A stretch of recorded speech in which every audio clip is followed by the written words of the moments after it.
Миний хүргэх гэж байгаа энэ мэдээллийг Монгол улсын үндэсний аюулгүй байдлын зөвлөлийн гишүүд болох Монгол улсын ерөнхийлөгч Бат Тулга, Монгол улсын ерөнхий сайд Хүрэл Сүх, Монгол улсын их хурлын дарга Зандан Шатар нарт хүртэл шеэрлэж өгнө.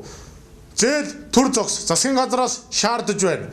Монголчууд болон дэлхийн техник донтолгож коронавирусын асуудлаас үүдэн Монгол улсын ихтэй сургууль ерөнхий боловсролын сургууль цэцэрлэгүүдийг 3 сарын 2-ны хүртэл карантинлсан байгаа билээ.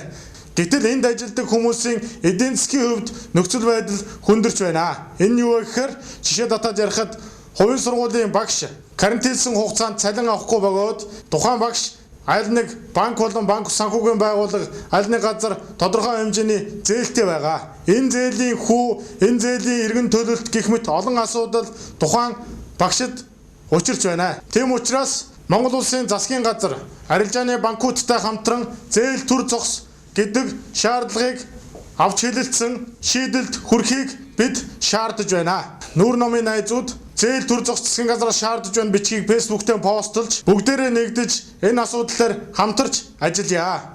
Зээл төр зогс засгийн газраас шаардж байна. Мөн улмаар вирусын асуудал хүндрвэл олон улсын худалдааны төвүүд зах үе таалгаа хааж тодорхой хугацаанд карантинлж хөл хорой тогтоох асуудал үүсээд байгаамаа. Үүн дээрээс мөн тухайн худалдааны байгууллага дээр худалдааны амиа эрхэлдэг, бизнес эрхэлдэг хүмүүс түрээсийн болон зээлийн дарамтанд орж эхэлж байна. Тийм учраас энэхүү хугацаанд үүсэх зээлийн хүүг төр зогсоож өгнө хэмээн засгийн газраас шаардж байна. Мөн Монгол улсын эм ханган нийлүүлэх байгууллага эмийн сангуудад Монгол улсын засгийн газраас шудраг өрсөлдөөн хэрэглэгчийн төлөө газарт бичиг илгээж эмийн сангууд болон эм ханган нийлүүлэх байгууллагуудын эмнэлгийн хэрэгслийн үнийг нэг төвшөнд бариулж өгнө хэмээн шаардж байна. Жишээ нь миний зүүсэн байгаа маск 200 төгрөгийн үнэтэй зарагддаг бол өнөөдөр 1000 төгрөг хүртэлээ үнд ороод байна.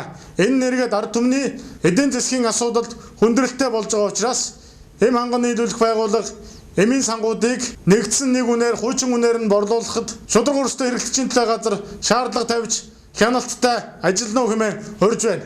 Ингээд зээл төр зогс засгийн газраас шаардж байна бичгийг Нүүр номын найзууд минь фэйсбүүктэй постлж Монгол улсын засгийн газар үндэсний аюулгүй байдлын зөвлөл онцгой комисс хүртэлж шеэрлэж түгээж өгнө.